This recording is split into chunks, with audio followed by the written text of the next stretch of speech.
Puji nama Tuhan, saudaraku yang dikasihi Tuhan, mari kita buka Alkitab kita masing-masing. Lukas 21 ayat 34. Kita buka Alkitab kita di Lukas 21 ayat 34.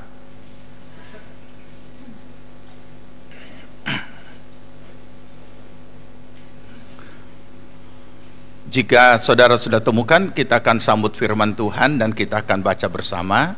Lukas 21 ayat 34. Demikian bunyinya, jagalah dirimu supaya hatimu jangan syarat oleh pesta pora dan kemabukan serta kepentingan duniawi, dan supaya hari Tuhan jangan dengan tiba-tiba jatuh ke atas dirimu seperti suatu jerat.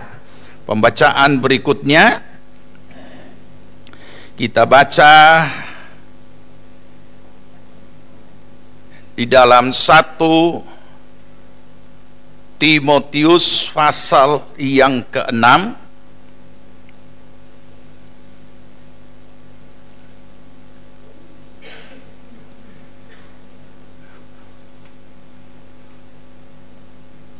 2 Timotius pasal 2. 2 Timotius pasal 2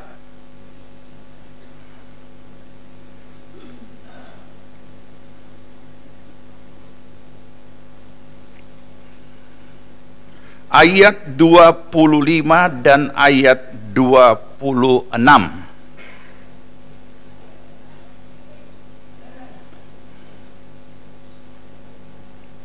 25 dan 26, ya. Dan dengan lemah lembut dapat menuntun orang yang suka melawan, sebab mungkin Tuhan memberikan kesempatan kepada mereka untuk bertobat dan memimpin mereka sehingga mereka mengenal kebenaran, dan dengan demikian mereka menjadi sadar kembali karena terlepas dari jerat iblis yang telah mengikat mereka pada kehendaknya. Amin, puji Tuhan. Silakan duduk. Dari ayat-ayat firman Tuhan yang sudah kita baca, kita akan belajar kebenaran firman Tuhan dari hal menjaga diri dari jerat iblis.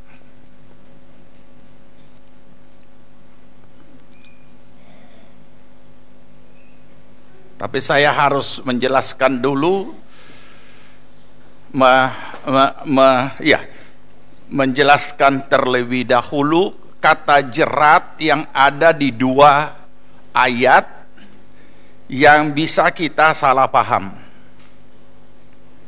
2 Timotius pasal 2 tadi ayat 25 dan ayat 26 memberikan suatu ketegasan bagaimana seorang pelayan Tuhan maupun hamba Tuhan menuntun orang-orang dan memimpin, menasehati orang-orang yang ada di dalam jerat iblis. Ya, saya tidak bahas dulu itu dulu karena ada 2 kata jerat. Supaya kita dapat memahami dan tidak salah mengerti dengan Lukas 21 ayat 34, di mana dikatakan di situ hari Tuhan bisa datang seperti suatu jerat.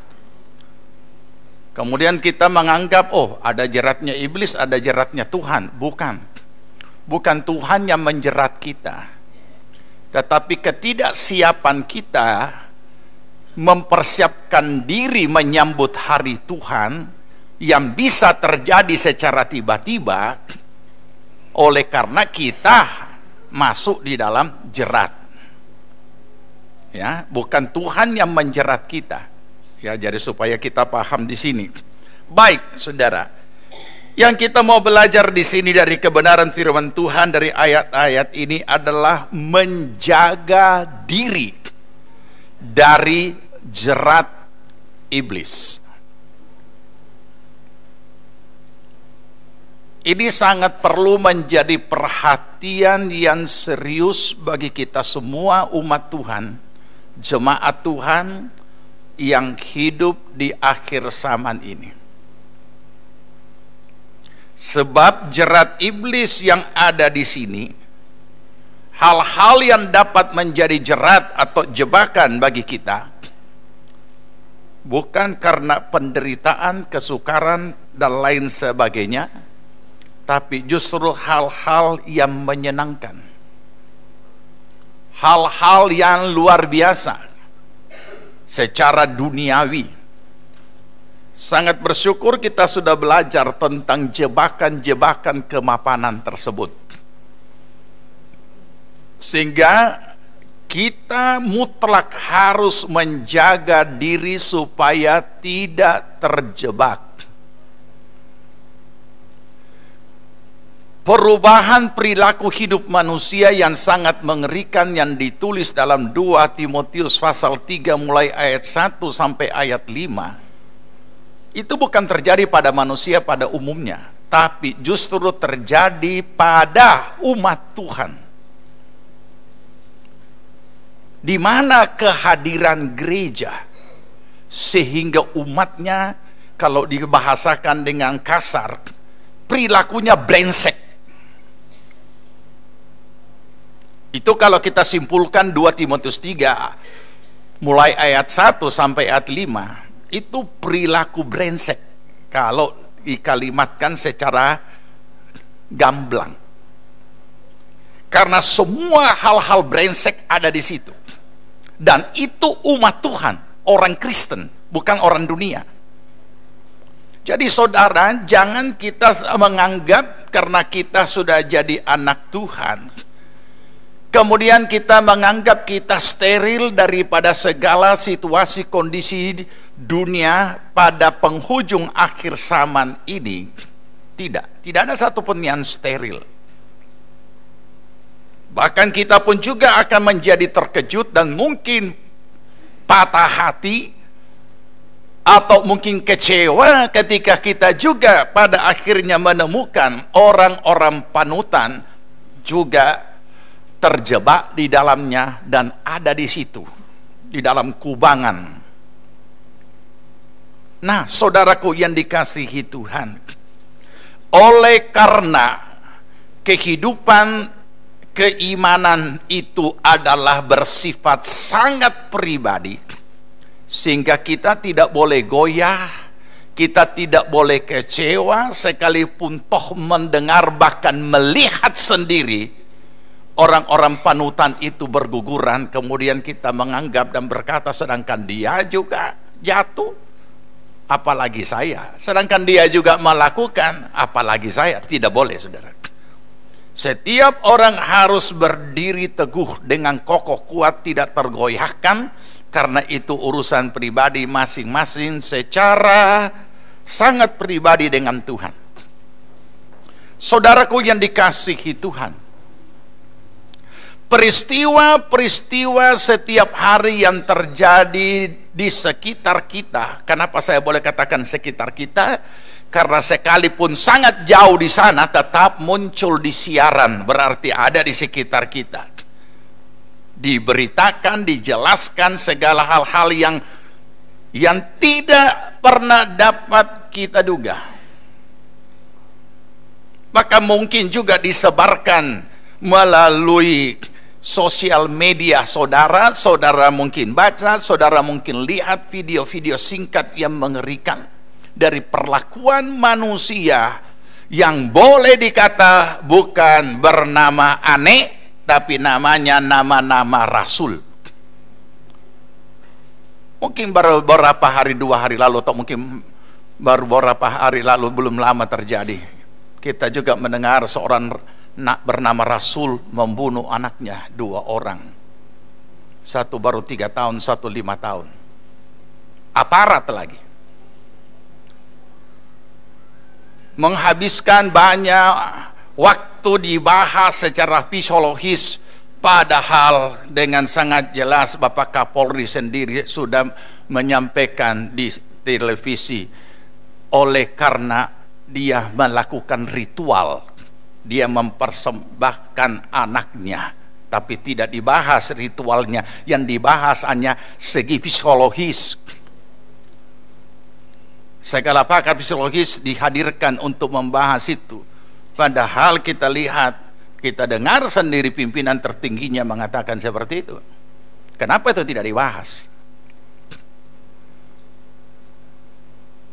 Juga belum lama kita menemukan dan mendengar, melihat bagaimana seorang ibu tiri yang masih muda dengan penampilan yang tidak diduga-duga, dengan muka yang tidak bermuka pembunuh, tetapi kemudian anaknya yang masih juga usia masih kecil,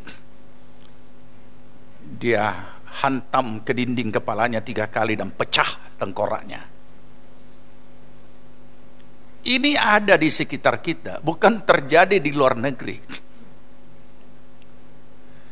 Saudara, bukan hanya sadisme, tapi juga kehidupan duniawi. Ini bahagian dari duniawi, tetapi dalam versi sadisme.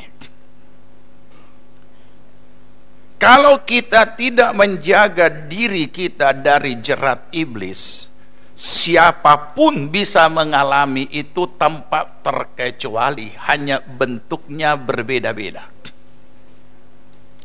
Itu sebabnya kenapa Tuhan menyampaikan pesannya bagi kita agar kita berpusat kepada Kristus.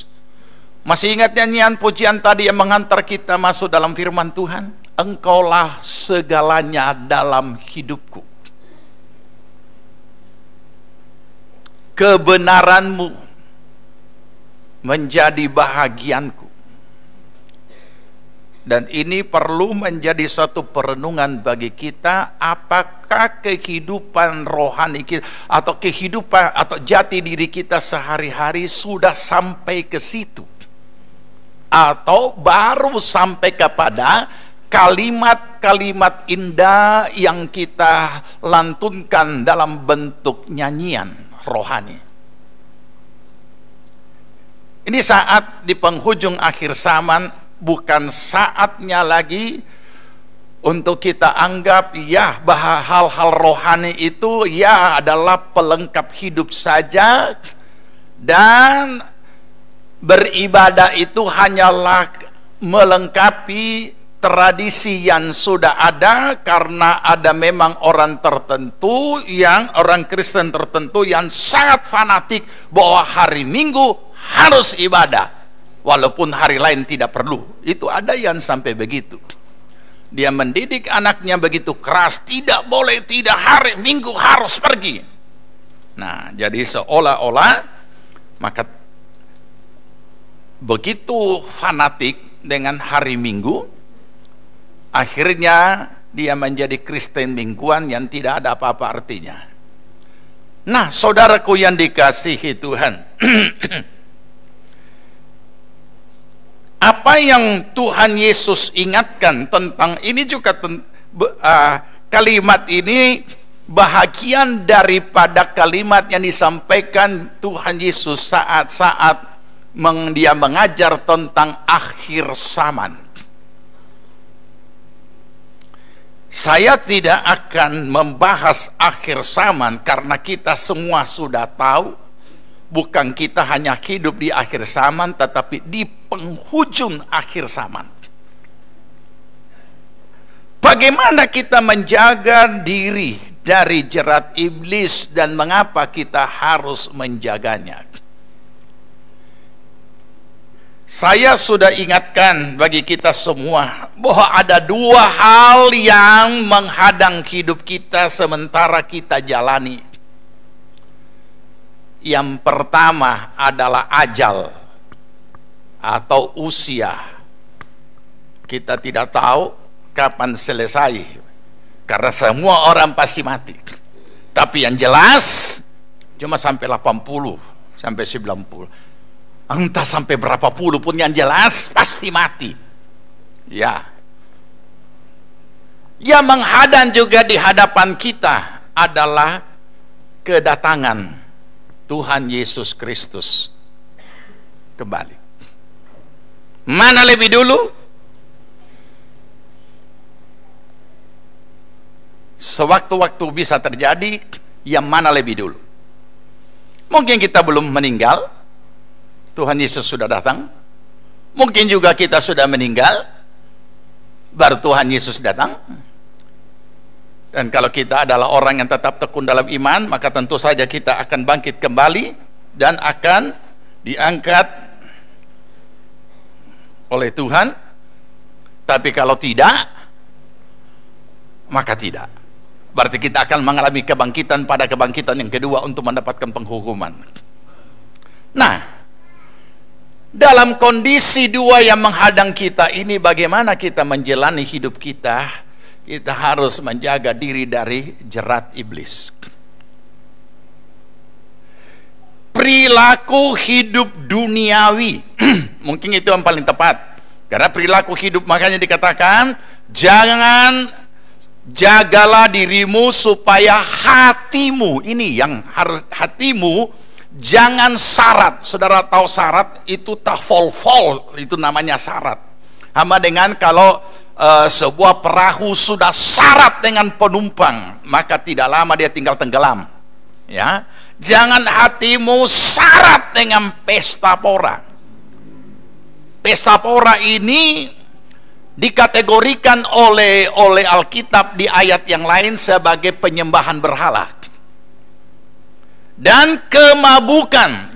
Orang mabuk setengah sadar, antara sadar tidak sadar, jadi mabuk, serta kepentingan-kepentingan duniawi. Saudara tangkap baik-baik ayat ini, bukan hanya dikatakan hal-hal duniawi, kepentingan-kepentingan duniawi. Kata kepentingan ini yang sering orang berusaha untuk memakluminya karena kepentingan. Ada hubungannya dengan kepentingan dalam hidupnya, sehingga tanpa disadari ini bisa menjadi jerat, dan dia selalu memaafkan karena ini kepentingan, tetapi isinya adalah duniawi. Kepentingan-kepentingan yang ada hubungannya dengan hidup duniawi. Jebakan ini seringkali banyak orang tidak bisa lolos, karena tidak ditulis keinginan-keinginan, tapi kepentingan. Sehingga hamba-hamba Tuhan pun berusaha untuk memakluminya dan tidak mempersoalkannya, dan membiarkan jemaat Tuhan berada di situ, padahal itu suatu jebakan, itu suatu jerat. Nah, saudaraku yang dikasihi Tuhan, oleh karena itulah, karena ini bicara tentang menjaga diri kita, sementara di satu pihak kita sebagai orang percaya atau sebagai pelayan Tuhan atau sebagai hamba Tuhan menasehati, membimbing. 2 Timotius tadi yang kita sudah baca pasal 2, kemudian menasehati dengan lembut, memimpin, menuntun. Ya, mungkin ini saya harus bawa saudara baca karena ada kalimat yang penting di situ. Coba baca ulang. 2 Timotius 2. Ini tiba-tiba saya ingat ada kalimat penting di situ yang perlu menjadi perhatian kita.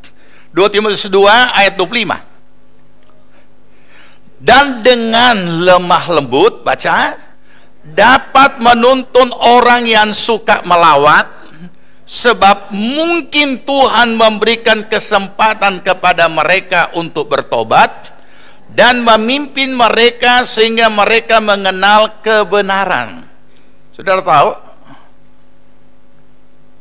orang yang suka melawan berarti di dalamnya ada roh pemberontak.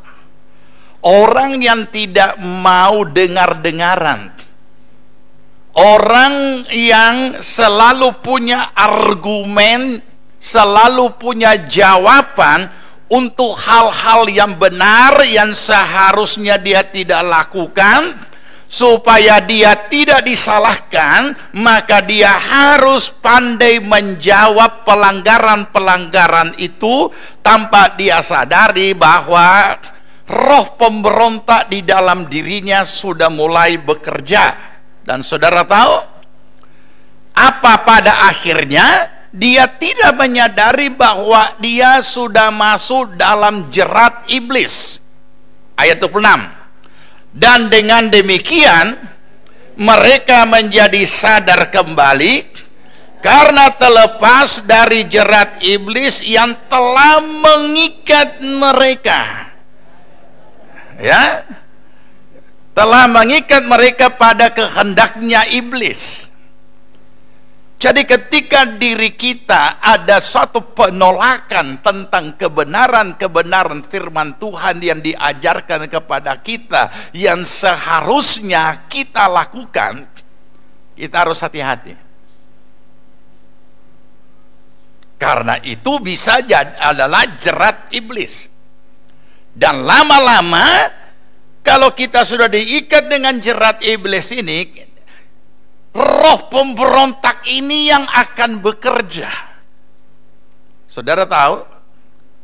Apakah saudara menangkap ada kalimat yang perlu diseriusi di dalam ayat yang sudah kita baca? Saya bacakan ayat 25. Jadi hamba Tuhan maupun pelayan Tuhan atau siapapun yang lebih rohani ini, atau siapapun yang memimpin ini atau membimbing, diberikan suatu petunjuk dengan lemah lembut dapat menuntun orang yang suka melawan. Ya, kita tangkap dulu ini. Jadi kita lakukan dengan kasih. Kalimat berikutnya yang mengejutkan. Baca. Sebab mungkin Tuhan memberi kesempatan kepada mereka untuk. Saudara tidak ngeri mendengar itu kata mungkin?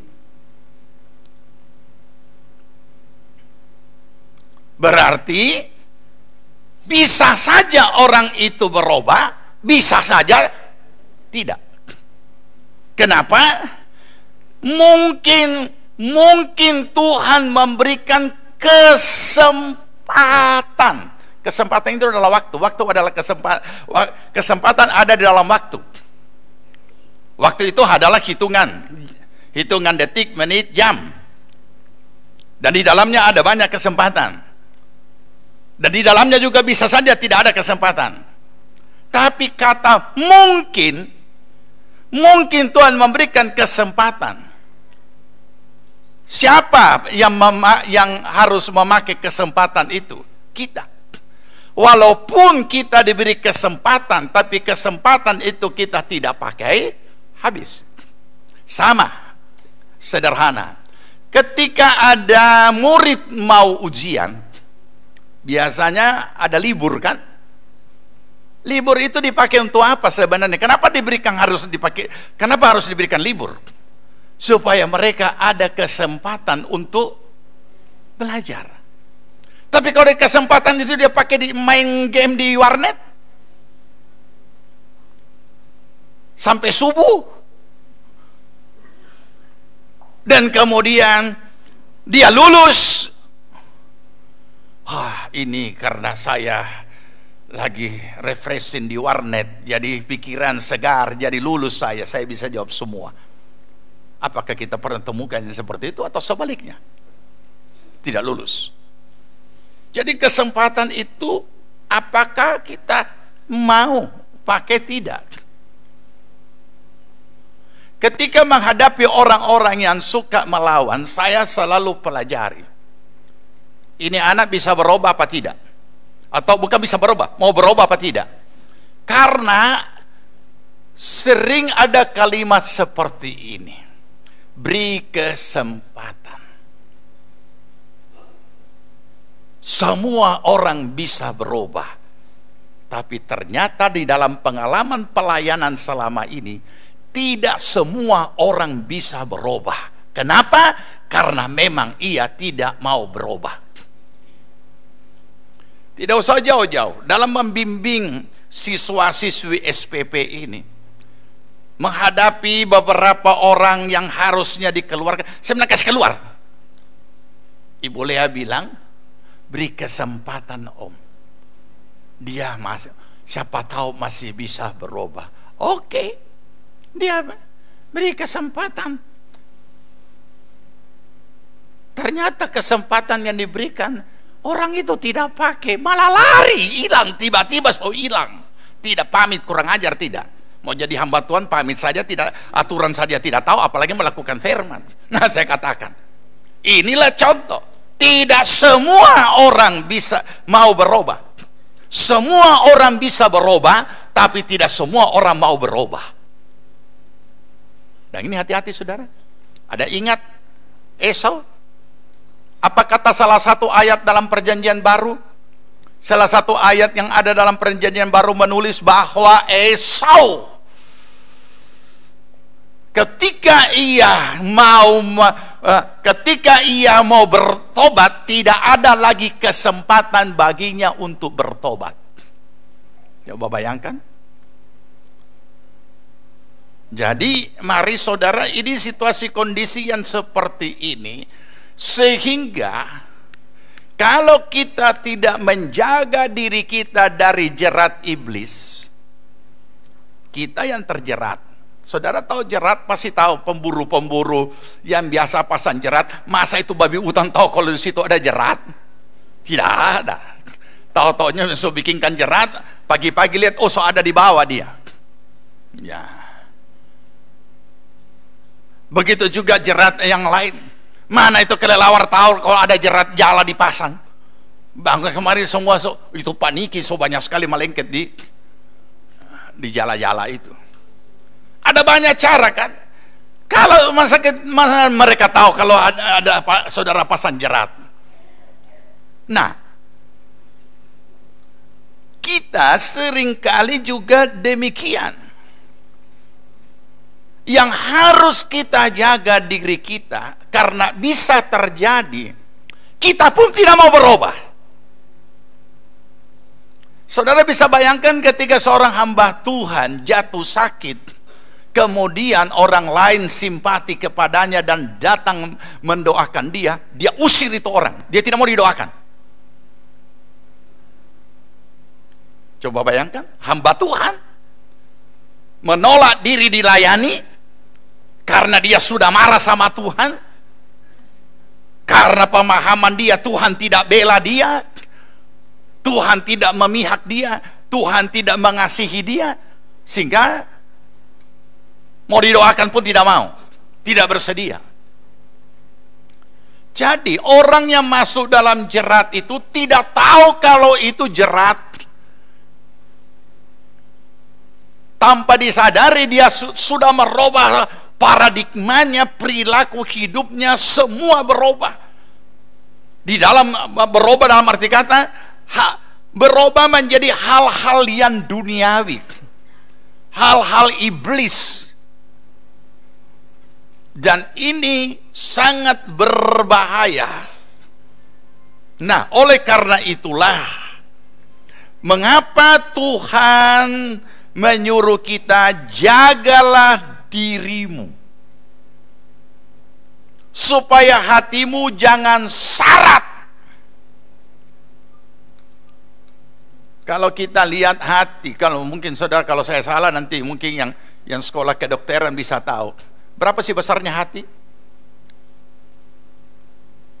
Apakah karena badannya besar, kemudian hatinya juga lebih besar? Kita sering katakan, kasih besar dengan hati. Itu cuma ungkapan. Jangan kecil hati. Depi orang badan besar, hati kecil. Loh, tidak, itu cuma ungkapan-ungkapan, kurang lebih hampir sama saja.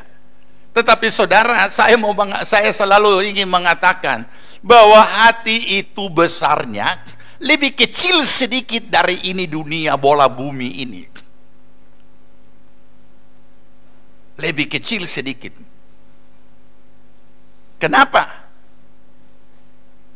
Firman Tuhan berkata, Yesus pernah berkata seperti ini.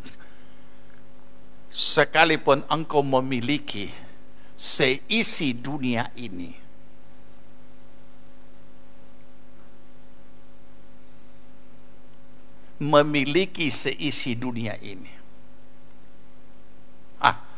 berarti hati ini, bukan lebih kecil, lebih besar sedikit dari seisi dunia. Tadi tak balik, bukan lebih kecil, lebih besar. Kenapa? Memiliki seisi dunia. Saudara tahu, tidak ada orang yang tidak mau memiliki seisi dunia. Beberapa orang tertentu sudah pernah melakukan ini di dalam kehidupannya untuk menjadi penguasa seisi dunia. Kita tidak pernah puas dengan apa yang ada pada kita. Mau ini, mau ini, mau ini, mau ini, mau ini, mau ini. Salah satu ayat firman Tuhan berkata begini, jagalah hatimu dari segala apa yang perlu dijaga. Di lain ayat lagi berkata begini, hati itu adalah penipu, karena siapa tahu gerangan isinya. Jadi saudara, keberadaan kita sebagai orang percaya dalam menjalani hidup kita yang masih ada sekarang ini sangat perlu menjaga diri kita dari jerat iblis. Dan tidak ada jalan lain untuk kita tidak terjebak di dalam jerat iblis ini adalah hidup yang berpusat kepada Kristus. Kaulah segalanya. Terus di dalam hidupku, terus kerajaanmu, kebenaranmu itu bahagianku. Kenapa? Karena Yesuslah Raja yang menjadi Raja atas hidup kita. Saudara dan saya adalah anak-anak kerajaan. Sekalipun hidup di dunia nyata, tetapi kita ada di dalam hukum kerajaan Allah. Tidak ada yang lain selain Dialah segalanya. Nah, saudara, olehnya dari sejak awal Tuhan sudah mengingatkan. Mari kita baca Markus 12 ayat 30.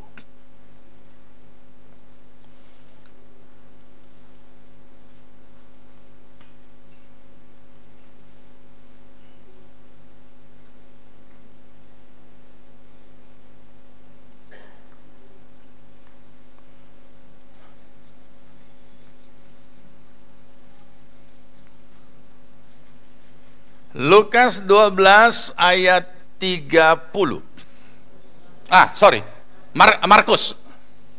Markus 12 ayat 30. Ya, kita baca sama-sama 2, 3.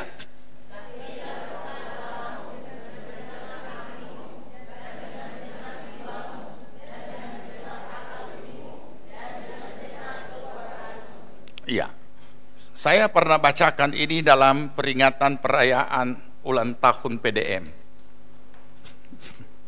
Saya juga mengingatkan mereka bahwa yang namanya dewasa muda itu adalah saat-saat yang sangat riskan dan sangat berbahaya di dalam fase-fase perjalanan hidup kalau dibagi dalam faktor usia.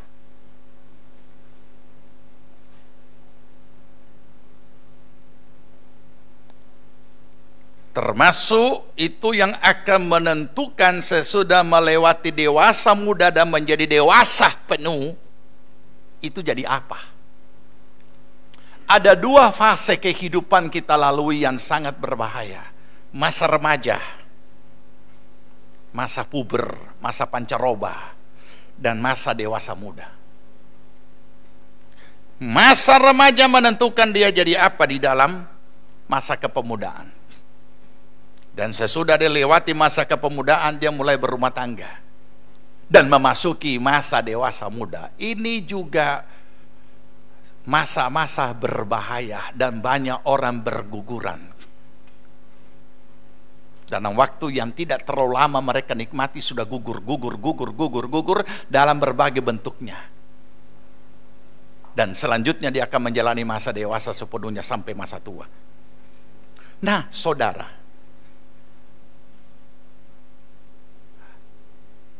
menjaga diri dari jerat iblis, Tuhan sudah menetapkan dari awal, dari perjanjian lama sampai perjanjian baru.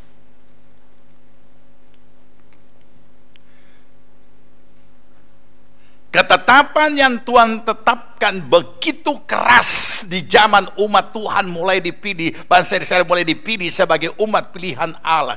Jangan ada ilah lain. Bahkan ada rincian-rincian yang begitu rupa. Kemudian dirinci lagi apapun bentuknya. Sampai kepada ornamen-ornamen, benda-benda pun tidak boleh. Yang menyerupai apa, dan menyerupai apa. Di lain bahagian ayat firman Tuhan kita menemukan bahwa kemurkaan Allah turun kepada umatnya oleh karena umatnya punya ilah lain. Mereka tidak mengasihi Tuhan, mereka tidak takut akan Allah. Di lain ayat kita kemudian membaca bahwa Tuhan itu cemburu. Ada banyak hal-hal yang sangat tegas menyatakan hal ini. Kemudian dijadikan hukum utama. Dan hukum utama kedua, mengasihi sesama seperti diri sendiri. Saudara, kenapa dari sejak awal Tuhan sudah menetapkan ini? Karena inilah yang akan menolong kita di dalam, inilah langkah menjaga diri dari segala jerat iblis. Ketika kasih itu pudar dalam diri seseorang, segalanya bermasalah, tinggal apa masalahnya.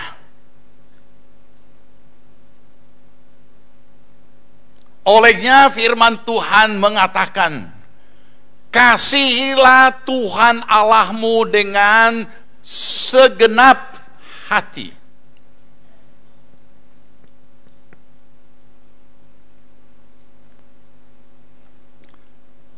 segenap jiwa,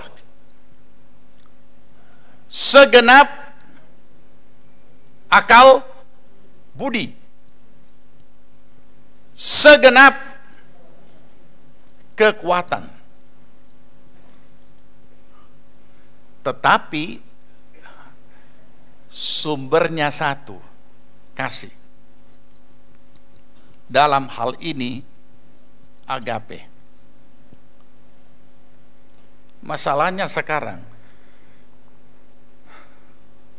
apakah kasih yang saudara dan saya punyai ini yang berfungsi adalah agape? Sedangkan belum agape, kekuatannya sudah begitu dahsyat, apalagi agape.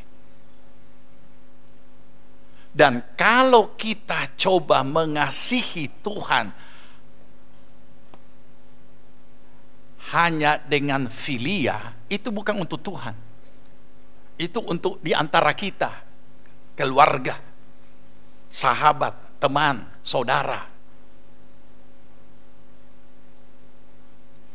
Jadi intinya lebih dulu ini harus beres dulu. Kualitas kasih itu yang harus kita kejar, yang harus bekerja di dalam kehidupan kita adalah kasih Allah yang sudah dinyatakan dalam Kristus melalui pengorbanan di atas kayu salib, yang sudah menebus kita dari segala dosa, yang sudah merubah nasib kita dari neraka menjadi sorga dan kehidupan yang kekal. Saya sudah pernah sampaikan dan kita sudah belajar dan sudah diajarkan, maka kekuatan kasih karunia yang agape inilah kekuatan kasih karunia yang agape yang sudah mengampuni, sudah menyelamatkan, sudah memulihkan kita. Inilah yang kita pakai untuk melaksanakan lewat hati, lewat jiwa, lewat akal budi, lewat kekuatan. Dan segenap dengan tidak menghakimi si A si B, tapi melihat pada diri kita masing-masing, masih terlalu jauh. Agape itu bukan tidak ada, cuma kita tidak berikan dia ruang untuk bekerja dan bergerak menyatakan kekuatannya melalui hati, jiwa, akal budi dan kekuatan. Makanya kita di sini mudah terjebak dengan jerat-jerat iblis yang dipasang di dunia nyata ini. Mari kaum remaja, kalau ada remaja yang hadir, jerat apa yang iblis pasang sehingga agapemu tidak berfungsi? Kalau saudara sebagai anak muda, jerat iblis itu ada di mana dan apa bentuknya sehingga agape yang dari Kristus itu tidak berfungsi. Kita yang sudah dewasa dan sudah berkeluarga dan sudah jadi orang tua, agape yang sudah kita nikmati melalui salib Yesus Kristus yang sudah menyatakan dan sudah melakukan pengorbanannya kepada kita, itu jebakannya di mana sehingga tidak berfungsi. Sekali lagi, tidak ada manfaatnya apa-apa dan tidak ada nilainya apa-apa di hadapan Tuhan ketika kita coba mengasihi Tuhan dengan filia, dengan kasih filia. Nah, karena kasih filia selalu saya bahasakan, onde-onde dibalas panada, panada dibalas onde-onde. Tidak ada onde-onde datang, tidak ada panada juga yang babalasnya. Ngada baik, kita baik. Kita baik ya, tapi ngada aja macam-macam. Itu filia. Lumrah. Tanpa orang, tanpa Kristus pun bisa melakukan dan mereka memilikinya dengan berlimpah. Tapi kepada Tuhan itu tidak ada apa-apanya, karena tidak akan sampai ke sana. Nah, hal ini membuat kita lagi merenungkan diri kita. Apakah di dalam segenap hati, jiwa, akal, budi, kekuatan ini tersalur kekuatan agape di sini?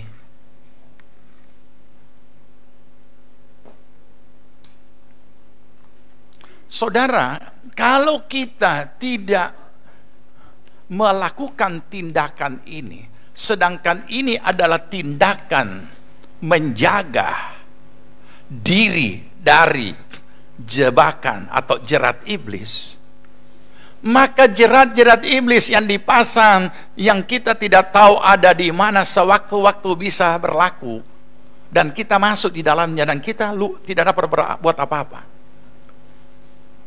Saudara tahu kalau jerat dipasang, Dan di situ ada umpan. Jerat itu tidak hanya dipasang begitu saja. Dan begitu masuk kena jerat, sama dengan dikatakan tadi, terikat. Diikat di situ. Nah, oleh karena itu, mari kita jaga diri kita dan melatih diri kita dan menjaga agape yang sudah kita terima dari Yesus Kristus. Nanti saya jelaskan sebentar. Sehingga ketika kita melakukan sesuatu yang dari hati kita, bukan hanya segenap hatinya. Banyak orang melakukan segala sesuatu dalam hidupnya, dalam bidang apa saja, dengan segenap hatinya, tetapi bukan berdasarkan agape.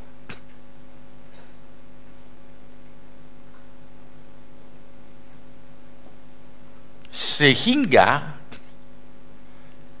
pada akhirnya bukan kemuliaan bagi Tuhan. Orang-orang yang bekerja dengan segenap hati akan menghasilkan hasil yang positif. Belum bicara agape itu. Dan ketika orang melakukan sesuatu dengan segenap hati, menghasilkan hasil yang positif, maka itu akan mencapai suatu prestasi. Tapi prestasi itu untuk siapa? Ya untuk orang itu.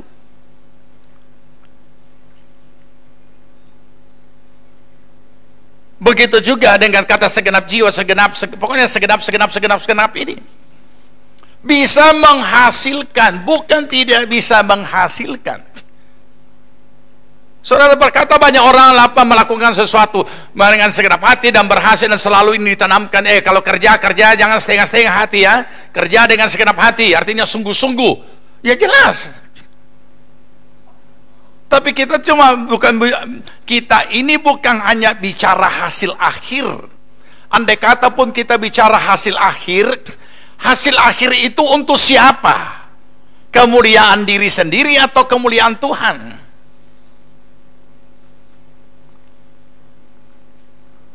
Jadi kita kembali kepada kebenaran firman Tuhan dalam hal kehidupan rohani kita, hidup kita sebagai orang percaya, perilaku hidup kita sehari-hari dalam menjalani kehidupan kita, di dalam menjaga diri dari segala jerat iblis yang selalu hasil akhirnya adalah kemuliaan bagi Tuhan.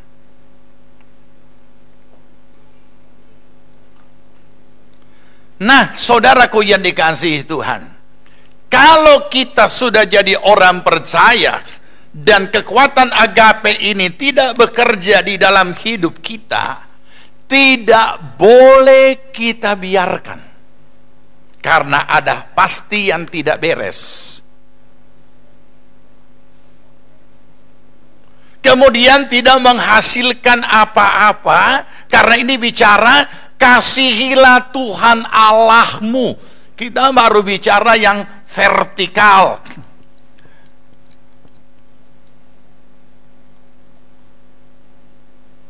Nah, kalau bicara yang vertikal, dengan hidup kita di dunia yang horizontal, berarti segala apa yang vertikal, yang beres ini akan nampak dalam kehidupan hari-hari yang horizontal ini. Apakah benar kita agape kepada Tuhan? Karena kita menjalani hidup rohani kita di dunia, kita menjalani kehidupan iman kita di dunia, di sorga itu lain cerita. Nah, ini akan nampak dalam kehidupan sehari-hari, di mana nampak segenap hati itu. Nampak segenap. Jadi semua ini, kalau saya boleh katakan, di apapun karyanya yang dihasilkan dari segenap hati, segenap jiwa, segenap akal budi, segenap kekuatan, ini motornya. agape. Jadi kalau agape kita tidak beres, ada yang dihasilkan tapi tidak segenap.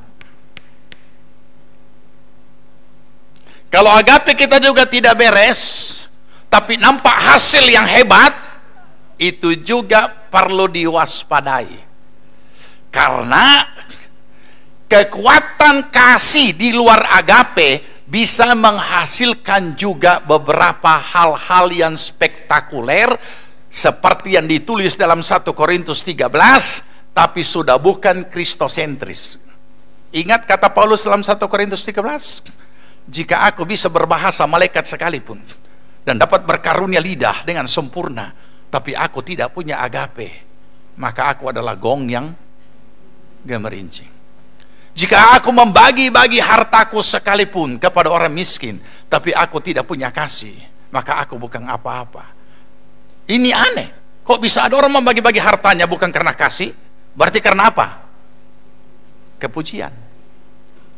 Jadi makanya saya katakan, sedangkan kekuatan kasih di luar agape saja ada, apalagi agape. Dan tepatlah seperti pujian tadi, kaulah segalanya di dalam hidupku. Ini kalau saya tadi berdoa puji Tuhan, oh Tuhan, Engkau sudah mendahului membawa mereka lewat pujian ini. Tapi sekaligus, apa iya ya, kaulah segalanya. Dengan tidak menghakimi, kita memandang. Coba saudara saling memandang. Daripada kita kan susah kadang-kadang menilai diri kita. Coba saudara saling lihat ini siapa yang duduk. Kira-kira orang ini segalanya. Dengan tidak menghakimi. Coba lihat 3 baris yang duduk di sana, itu siapa itu? Ada Mariani, coba lihat semua yang di sini, lihat. Ada Lydia, ada siapa nih? Siapa? Yulia. Segalanya Yulia? Hah? Lydia, gimana? Segalanya? Lihat lagi yang di muka ini sampai di belakang. Apalagi Tuhan yang ada, yang selalu kita katakan, di mana 2-3 orang berkumpul, Tuhan ada di tengah. Tuhan lihat semua. Dan semuanya, kau pemimpin punya, kita angkat, kaulah segalanya. Cuma kita tidak dengar. Dan lihat, yang bilang segalanya, kaulah segalanya. Cuma kita kan tidak dengar, ada bisikan sini, bohong. Lihat. Tapi itu kalimat menusuk, saudara. Kaulah segala. Dia tidak mau begini lagi, karena begini dia pintar. Kalau begini berarti sekian jari. Dia begini. Kaulah segala. Jadi tidak ada yang menunjuk diri sendiri. Dia cuma tunjuk Tuhan. Tapi Tuhan tunjuk dia. Oke, kita baca dulu Galatia 5 ayat 6. Galatia 5 ayat 6.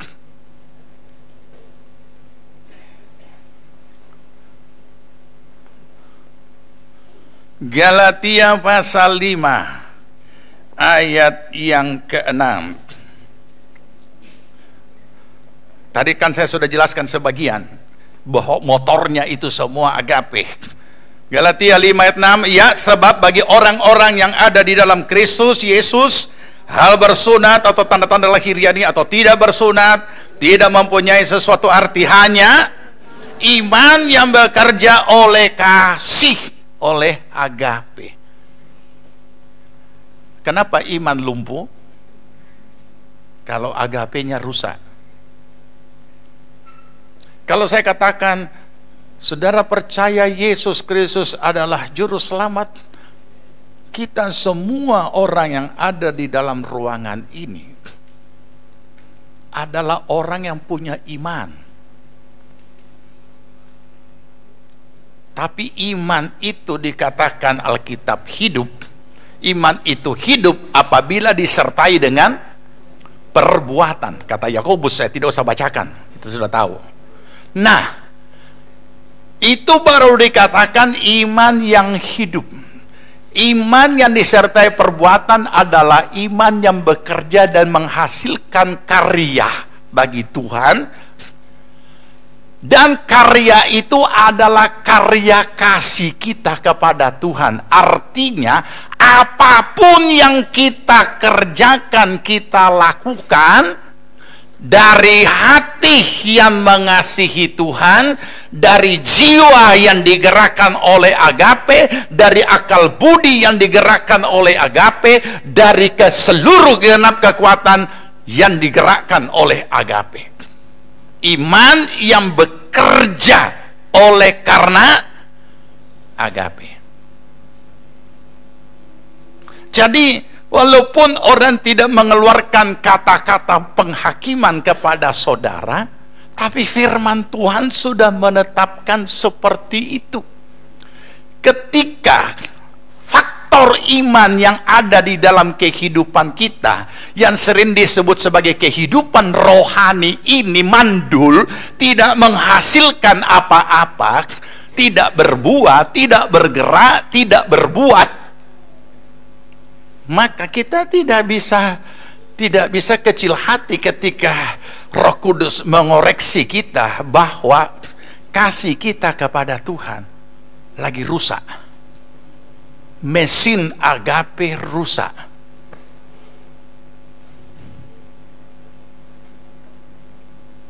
Di dalam diri kita. Kenapa? Terjerat dengan jerat daripada iblis. Nah, oleh karena itulah tidak bisa kita biarkan diri kita kalau kita terjerat. Kita buka 1 Yohanes pasal 5. Dan di situ kita akan menemukan hal yang sama yang Tuhan katakan.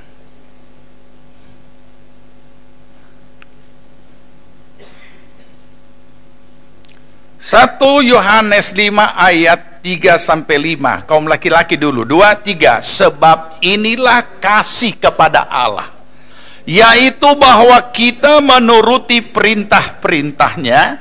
Perintah-perintahnya itu tidak berat. Ganti.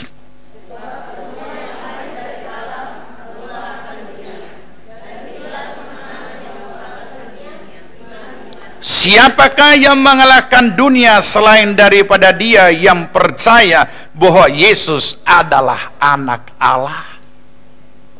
Kemenangan yang mengalahkan dunia adalah ketaatan orang percaya terhadap firman Tuhan. Sederhana. Kita tidak usah mengimajinasikan sendiri tentang mengalahkan dunia ini dengan peristiwa-peristiwa spektakuler yang kemudian menjadi fenomena-fenomena. Tidak perlu. Ketika kita berhasil melakukan firman Tuhan di dalam ketaatan, itu sudah hal spektakuler. Bukan nanti nama kita tersebar ke sana kemari, bahkan muncul di televisi sebagai orang yang dipakai oleh Tuhan luar biasa, kemudian jadi pembicara sana sini yang luar biasa, yang diperhitungkan. Bukan.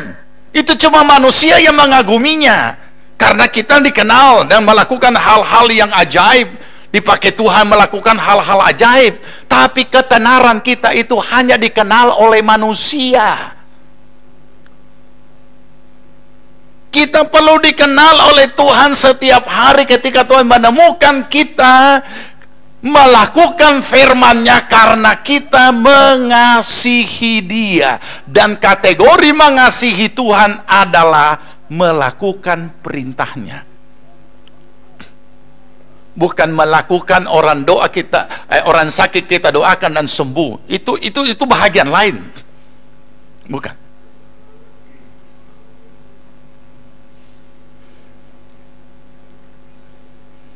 Nah, jadi dari sini kita menemukan bahwa firman dan iman tidak bisa dipisahkan, dan iman dengan kasih agape Allah yang sudah dinyatakan dalam Kristus juga tidak bisa dipisahkan.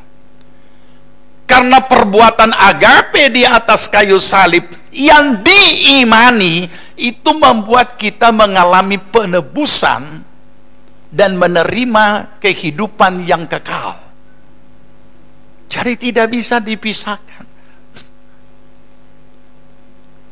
Dan ketika kita sudah menerima karya kasih Allah yang agape itu di kayu salib, berarti Allah mengasihi dan membuktikannya itu mulai pengorbanan di atas kayu salib untuk kita diselamatkan, maka kita pun yang memiliki agape karena keselamatan ini melakukan hal yang sama di dalam mengasihi Tuhan dengan segenap apa yang ada pada kita. Oleh karena itu, jaga diri dengan baik. Bagaimana kita memulainya? 1 Yohanes 2.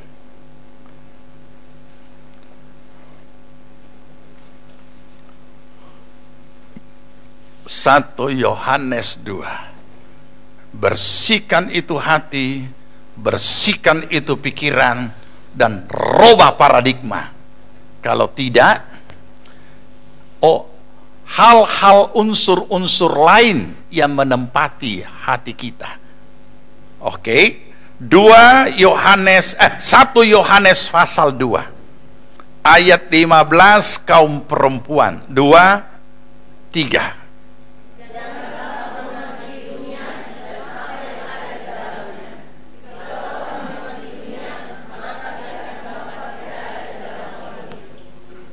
Jadi sangat gamblang bahwa mengasihi dunia itu adalah mengasihi apa yang ada di dalamnya.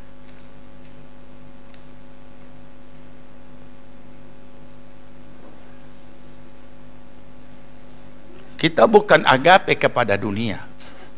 Agape itu hanya untuk kepada Tuhan. Apa yang ada di dalam dunia ini sederhana. Masing-masing mengingat apa yang dia punya. Apa yang dia punya pada dirinya yang melekat pada dirinya pribadi.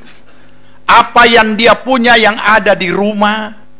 Apa yang ada dia punya dalam segala hal. Dan yang mana yang saudara kasih? Yang mana yang sudah merampas tempatnya Tuhan di dalam diri kita? Kenapa saudara? Mungkin perlu dibaca lagi, baru saya dibaca lanjut dulu, baru saya jelaskan lagi.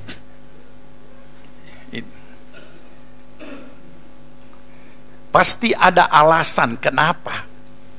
Ayat 16, kaum laki-laki.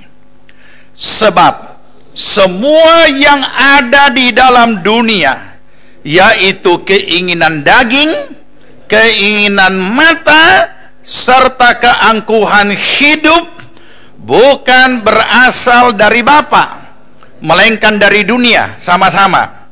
Dan dunia ini sedang lenyap dengan keinginannya. Tapi orang yang melakukan kehendak Allah tetap hidup selama-lamanya. Jangankan barang yang akan lenyap, kita saja yang punya nyawa hidup ini juga akan lenyap, akan mati dalam usia tertentu yang kita tidak tahu kapan.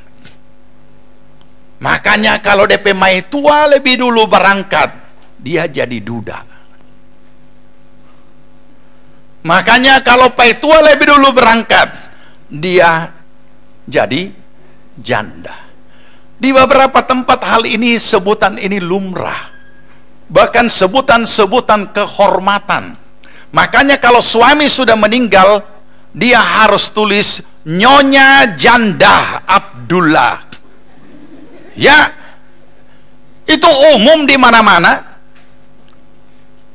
Tapi sebagian menganggap, puji Tuhan, so bebas kita.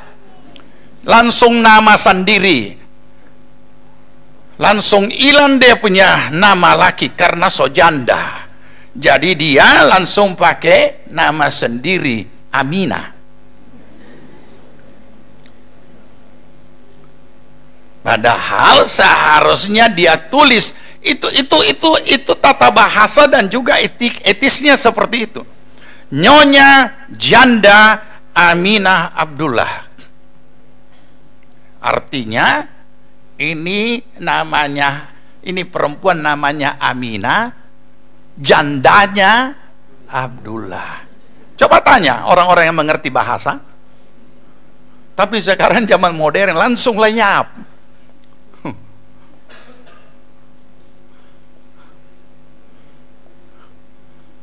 Saya biasa memberikan beberapa petunjuk hal-hal tertentu. Tulis Nyonya Janda. Oh, nanti tersinggung Om. Loh, itu dari dulu sudah etisnya begitu. Nyonya Janda ini tidak bisa lagi ditulis Nyonya, karena so mati toh. Nah, supaya tidak kehilangan identitas. Jadi, berarti perlu juga ditulis. Bapak Duda, Tuan Duda Abdullah, ya kan? Ya. Jadi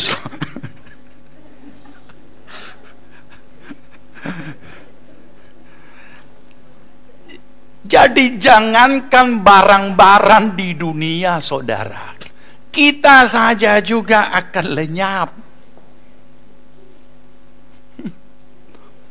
Sekarang boleh baku lihat masih gagah, bahkan terpancing lagi karena ada yang lebih gagah.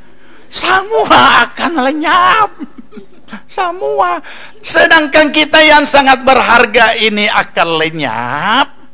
Apa pula itu barang? Terus kenapa itu barang menempati hati kita?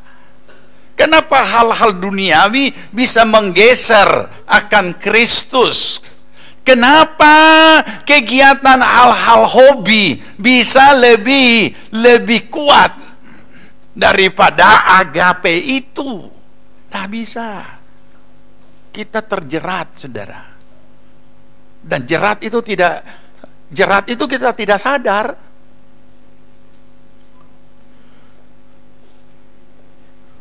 Saya selalu ingatkan, ya terserah saudara mau ikuti tidak, tapi khusus mereka yang hamba-hamba Tuhan. Mau jadi hamba Tuhan, kuburkan keinginan untuk diri sendiri selain keinginan Tuhan.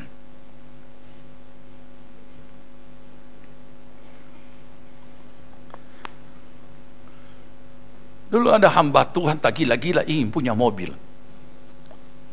Untuk apa? Sampai tak gila-gila punya mobil, dia berusaha bagaimana rupa dapat mobil. Dia beli mobil bekas.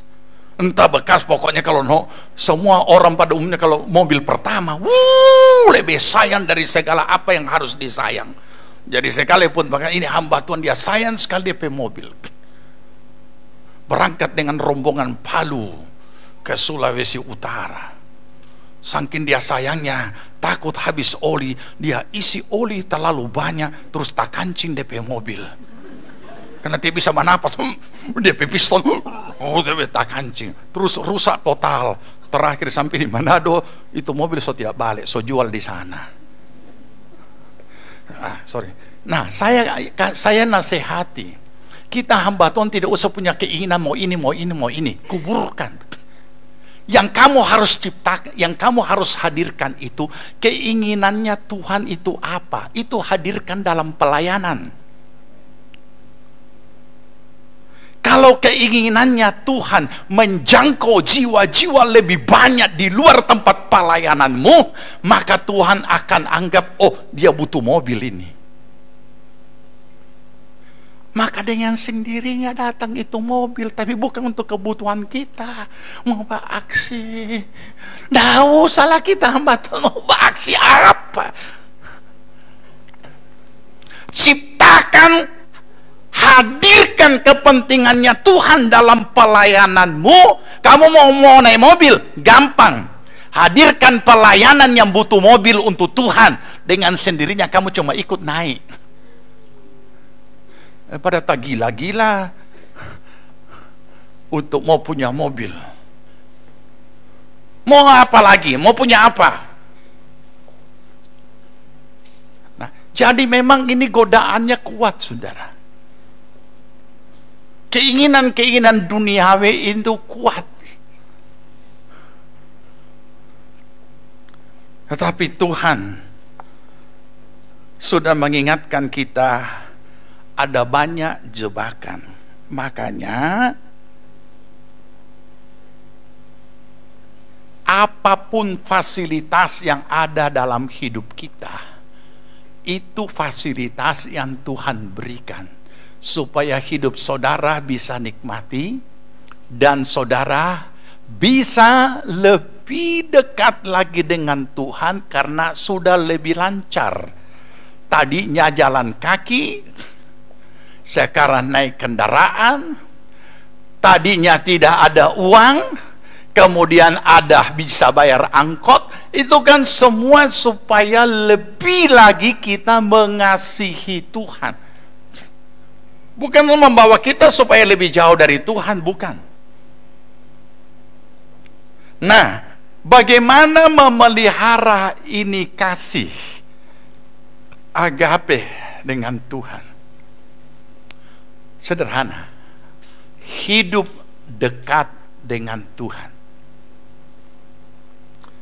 Memiliki persekutuan dengan Tuhan. Saya tidak ingin mendikte saudara, tetapi buatlah persekutuan pribadi saudara dengan Tuhan. Saya juga tidak mau tahu bagaimana bentuknya saudara punya persekutuan, tetapi masing-masing kita tahu bahwa kita perlu selalu bersekutu dengan Tuhan, baik di dalam doa, baik dalam firman. Kalau kita tidak punya jalur itu, atau jalur itu putus, persekutuan jadi putus, hal-hal jerat-jerat iblis dengan mudah kita masuk di situ, dengan mudah. Kenapa? Karena sudah tidak sensi dengan Tuhan. Sudah tidak peka dengan apa yang Roh Kudus sebagai penolong itu berbicara di hati kita. Setiap orang yang sudah dibaptis Roh Kudus, apalagi sudah berbahasa roh, dapat mempunyai hubungan secara pribadi dengan Tuhan dan merasakan secara real bagaimana Tuhan Roh Kudus menuntun dia. Nah, jangan tunggu peristiwanya. Sesuatu peristiwa terjadi sebagai suatu peristiwa jebakan. Tetapi setiap hari kita harus sampai mencapai puncak persekutuan yang bisa berhubungan langsung setiap saat dengan Tuhan. Ini harus kita capai ke situ. Sebab kalau kita belum sampai capai ke situ, maka kita akan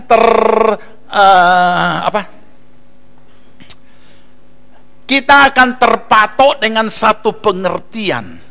Oh, nanti jam tertentu, nanti waktu tertentu, nanti hari tertentu ada kegiatan, baru saya bersekutu, baru saya berdoa, baru saya bukan.